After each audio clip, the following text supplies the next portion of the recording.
Imagina que despiertas un día y descubres que toda tu vida es una enorme mentira y que tu pasado, en realidad, era una gran maldición. ¿Qué harías? No lo sé, pero este tipo de aquí creó una de las trilogías más oscuras del rock. Esta es una pequeña historia que me gusta llamar La Maldición. Hoy te contaré la verdadera historia detrás de Alive, Once y Footsteps de Pearl Jam. Soy Guilherme y estás en Descifra Hits.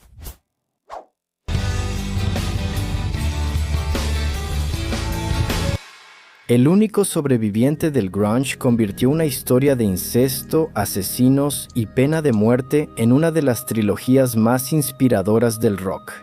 Pocos lograron ver el verdadero significado detrás de esta jugada, a pesar de que estas canciones siempre se cantaron como un himno de resistencia por jóvenes de toda una generación. Surge de una triste historia real que atormenta a Eddie Vedder desde su adolescencia, cuando trabajaba como despachador de gasolina y guardia de seguridad. Recibió una visita inesperada en su departamento en California que le reveló un detalle de su vida que cualquiera consideraría una maldición. Ahí se dio cuenta que todo lo vivido hasta entonces era una gran mentira. Tras esa noticia devastadora, compuso las canciones Alive, Once y Footsteps como una trilogía. Él la llamaba la historia de su maldición, cuyas graves consecuencias aún lo persiguen. El último giro de ese secreto ocurrió recientemente, aún en 2022, aunque Eddie Vedder llamó oficialmente a esta trilogía Mama Soon, que significa hijo de mamá, no tiene relación con el amor materno. Ese nombre tiene una simbología extraña que se revela desde la primera canción.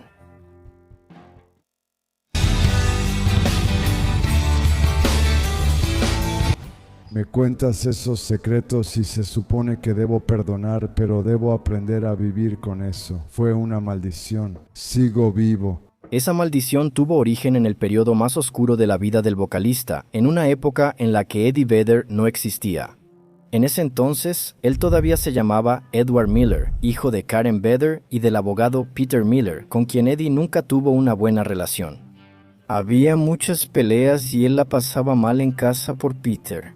Pensaba que su madre seguía casada solo porque no podía mantener sola a sus 4 hijos, incluido uno de los primeros discípulos. Eddie expresó su enojo hacia Peter públicamente durante un show de Pearl Jam en Atlanta al presentar la canción Better Man. Esta canción la escribí hace mucho y está dedicada al imbécil que se casó con mi madre. En cuanto Eddie consiguió un trabajo en una farmacia, con solo 15 años de edad, decidió vivir solo. Y desde entonces, Eddie y Peter no volvieron a hablar. Desde ese momento, la vida de Eddie cambió por completo. Su realidad pasó a ser completamente diferente a la de cualquier otro chico de su edad. Mientras los demás llevaban cuadernos y lápices en la mochila, él llevaba recibos, cuentas de luz y de agua para pagar. En esa época, quienes necesitaban dinero solo podían trabajar y estudiar fuera de casa al mismo tiempo. Ed Vedder tuvo que trabajar y estudiar al mismo tiempo hasta que, en el último año, tuvo que dejar la preparatoria. Poco después, Ed estaba solo en su departamento cuando su mamá llegó con una noticia que cambiaría su vida para siempre.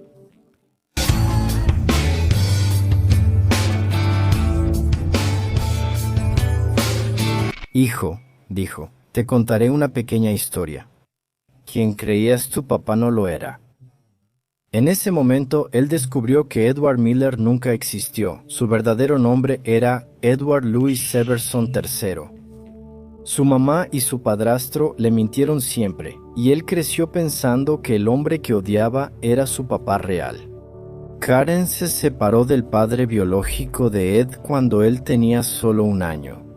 Tiempo después, Karen se casó con Peter Miller y tuvo 3 hijos más, pero nunca le dijo a Ed que Peter era su padrastro. Eso fue un shock, pero aún así me sentí muy agradecido. Yo me quedé como carajo, gracias a Dios, porque realmente no quería haber salido de los huevos de ese tipo. No tengo nada de la genética de ese tipo. Fue después de esa revelación que Ed abandonó el apellido Miller y decidió adoptar el apellido de soltera de su madre, pasando entonces a llamarse Ed Vedder. Desde entonces, la relación de Vedder con su madre se vio totalmente afectada, porque cuando él descubrió quién era su verdadero padre, todo su pasado cambió completamente, convirtiéndose en una verdadera maldición.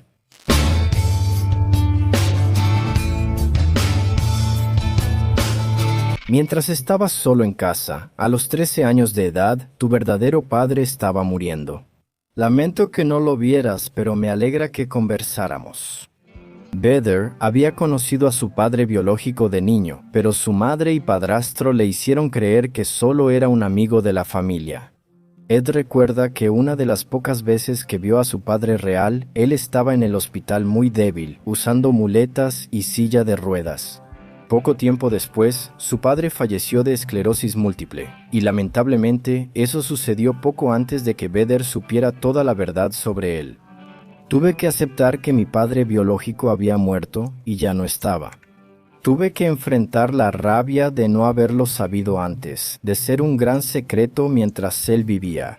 Los secretos son malas noticias. Los secretos sobre adopción o cualquier cosa por el estilo deben ser revelados y no guardados. Porque solo se vuelve más grande, más oscuro, más profundo, más feo y confuso. Y si no fuera suficiente tener que pasar por todo eso, Vedder todavía descubrió otro secreto sobre la vida de su padre que inspiró una de las partes más polémicas de esta trilogía.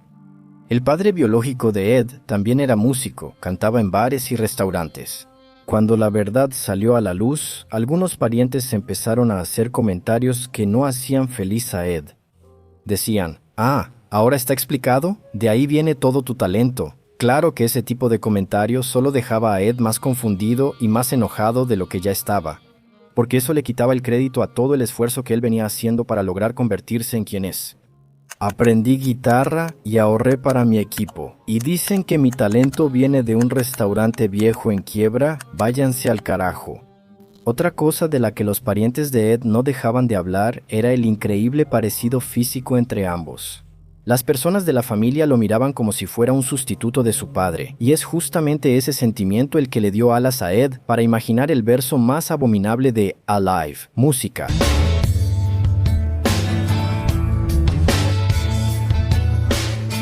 Mientras ella caminaba lentamente por la habitación de un joven, dijo, «Estoy lista para ti». Estas líneas representan los sentimientos oscuros de la madre, que ve a su hijo como copia del padre fallecido. Ella extrañamente lo desea y abusa sexualmente de su propio hijo. Aunque Ed no sufrió abuso ni tuvo una relación incestuosa con su madre, este verso es clave para entender el primer giro de la trilogía que ocurrirá después.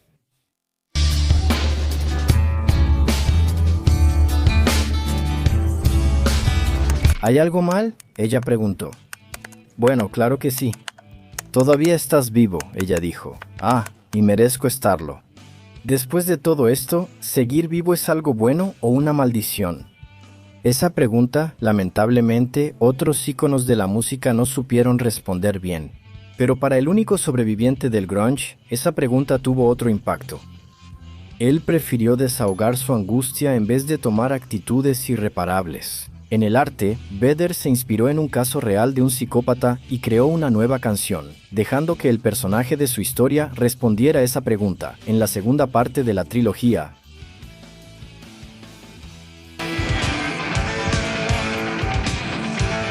Reconozco lo que puedo decir, reviviré esto sin dolor.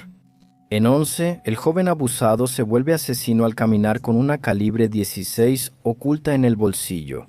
Ve a una prostituta en la carretera y descarga en ella el repudio por su trauma.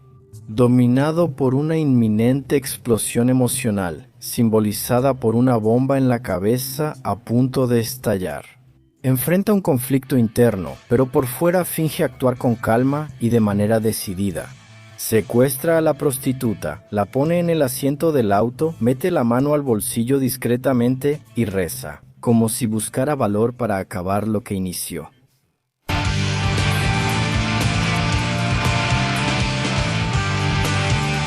Hubo un tiempo en el que podía controlarme, hubo un tiempo en el que podía perderme. Ed Vedder se inspiró en el caso real del asesino de Green River para escribir esta historia. Un asesino serial de Washington fue condenado a cadena perpetua por 48 asesinatos entre los años 80 y 90, siendo la mayoría de sus víctimas prostitutas y mujeres vulnerables. De algún modo, me identifiqué con eso. Creo que eso sucede mucho más de lo que imaginamos. Es una manera moderna de lidiar con una vida mala. Menos mal que me convertí en compositor.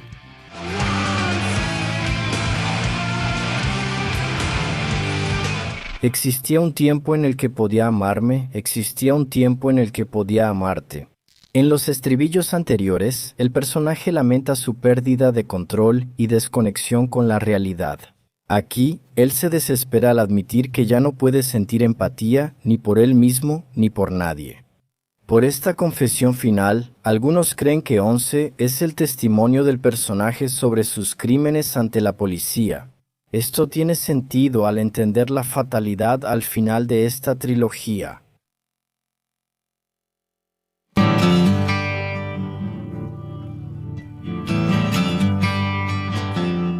Ni pienses en buscarme, no estaré en casa. Footsteps simboliza el regreso de la mente del personaje a su cruel realidad.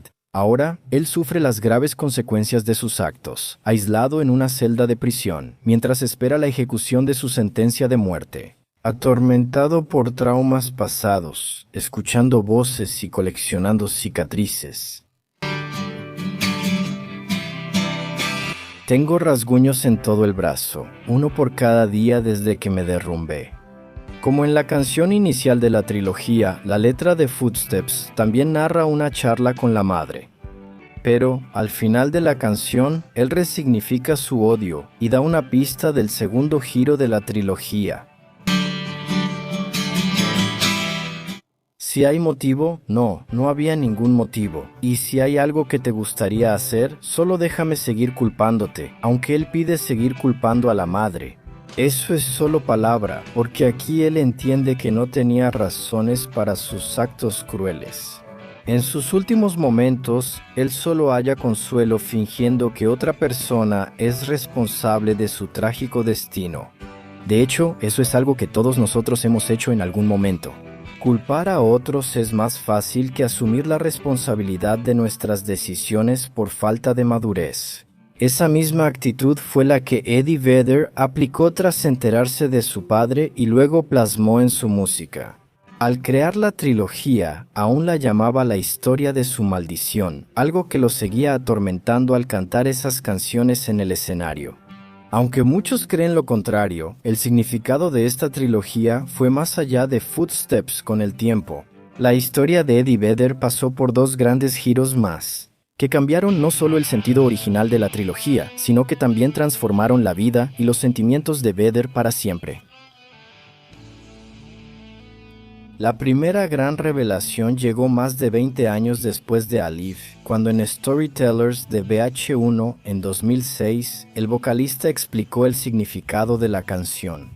Él dijo que, con los años, Pearl Jam tocaba ante públicos más grandes y la gente comenzó a cantar el estribillo, I'm Still Alive, de una forma que él nunca había imaginado, mientras que para él esas palabras significaban una maldición. Los fans saltaban, usaban sus cuerpos para expresarse y cantaban I'm Still Alive en masa, como si fuera una gran celebración.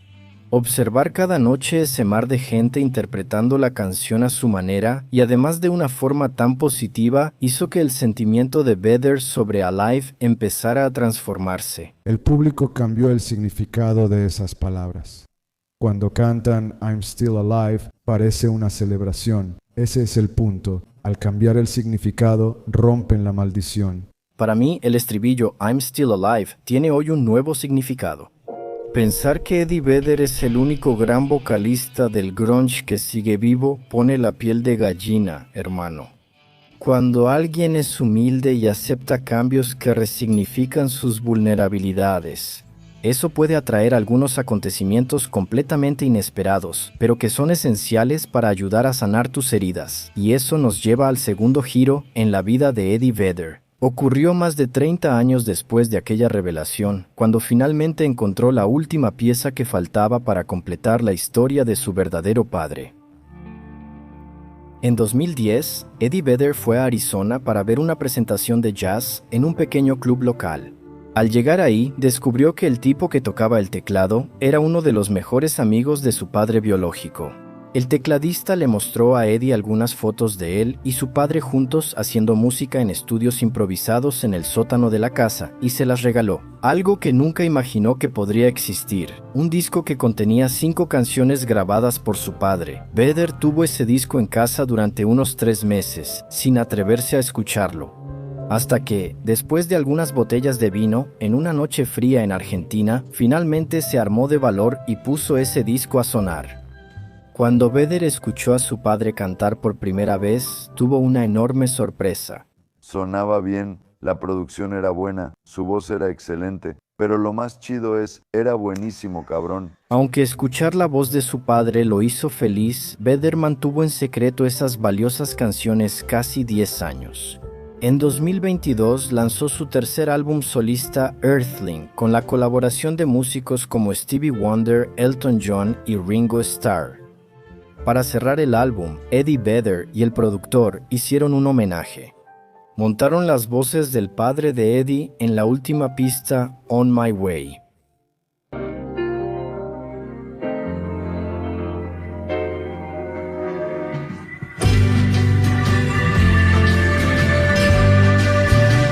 Al oír la voz de su padre, Vedder completó el sentido de la trilogía y hizo las paces consigo mismo.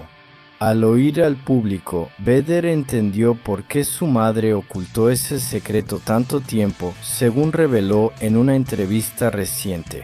Hoy, Vedder cree que, como él y sus hermanos eran muy cercanos, su madre probablemente solo quería que sus hijos se sintieran 100% como hermanos, sin ningún tipo de diferenciación. Que los hiciera sentirse separados de alguna forma. Lo más impresionante de esta historia no es solo la genialidad de Eddie Vedder al transformar sus heridas en una obra de arte, también el valor para enfrentar sus fantasmas y resignificar su dolor, y su humildad al dejar que la música sanara lo que el silencio destruyó por años. No fue la única vez que Eddie Vedder convirtió su dolor en música.